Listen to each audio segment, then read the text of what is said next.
Сузакта окуучулар төбөлүп кеткен портердин айдоочусу жоопко тартылган жок. Сузактын Катмы жайлоосунда манас айтуу боюнча сынакта Сузакта окуучуларды төбөлүп кеткен портердин айдоочусу Батыр Атамкуловго каршы козголгон кылмыш иши кыскартылды. Кырсыкка байланыштуу ишти Сузак районунун соту 24-июлда карап чыккан. Анда 11 баланын ата-энеси Батыр Атамкулов менен жарашып тосмо арыз жазып беришкендиктен иш кыскартылган.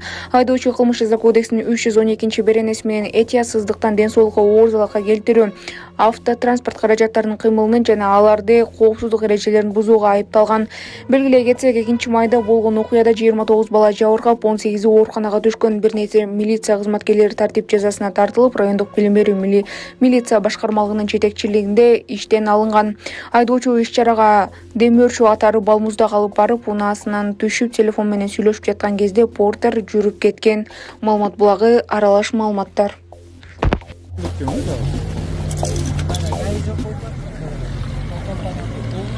Караколдо өрөө учурган кырсык катталып, 3 унаа талкаланды. Ысык Көл облусунун Каракол шаарында 3 унаанын катышуусунда кырсык катталды. Бул тууралуу окуянын күбөлөрү билдиришти. Алардын айтымында кырсык кечээ 12 август күнү саат 23:00 чамасында Кыдыр Аке көчөсү менен Күчүков шоссесинин кесилишинде болгон. Анда Honda жана Volkswagen Golf да жана дагы бир унаа 3-чү унаанын үлгүсү такталууда кагышкан. Мындан улам унаалар талкаланып, бирөө оодарылып калган. Күбөлөр кырсыкты видеого тартып, жердин баары кан болгонун, кырсыктын кесепетинен 2 адам оор абалда тез жардам кызматынын алып кеткенин, жол кыймылынын коопсуздугун көзөмөлдөө бөлүмүнүн кызматкерлери жок болуп жатышканын билдиришкен. Ал эми Ысык Көл облустук бириккен ооруканасынан билдиришкендей, кырсыктан улам 1974-жылы туулган аял киши, 1997-жылы туулган эркек киши ооруканага алынып келинген. Учурда алар текшерилип, анализдер алынып, сыныктар бөлүмүндө дарыланышууда. Баш сөөктөрү, буттары жана омуртка белдери сыныктары бар. Маалымат булагы Турмуш.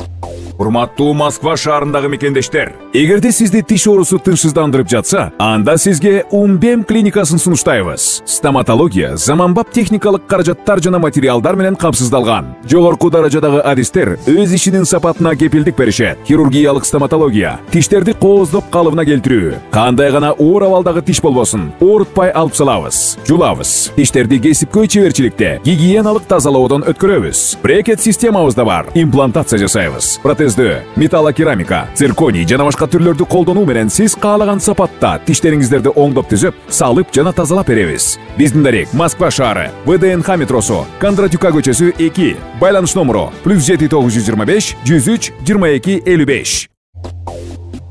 Санкт-Петербургда жаңы төрөлгөн ымыркайын таштап кеткен кыргызстандык кыз табылды. Шаардык прокуратура учурда ымыркай ооруканада экенин жана анын мындан аркы жашоо шартын көзөмөлгө алып, окуя боюнча иликтөө жүргүзүп жатканын билдирди.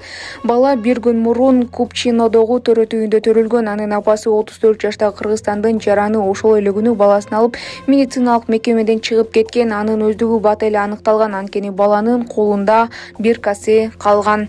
Кыргызстандын аял коргоо органдарына күтүлбөгөн бала төрөлгөн бир тууганы менен кеңешип, аны бирөөнүн үйүнүн алдына таштап кетүүнү чечкен. Камерага арканын жанында наристени көтөрүп алып, ары бери басып жүргөн аялдын видеосу түшүп калган. Андан көп өтпөй колунда бала жок чуркап кеткенин көрүүгө болот. Видеодогу аял кармалган кыздын тууганы болгон. Ал учурда ымыркайдын энеси унаада күтүп отурган. Маалымат булагы аралаш маалыматтар.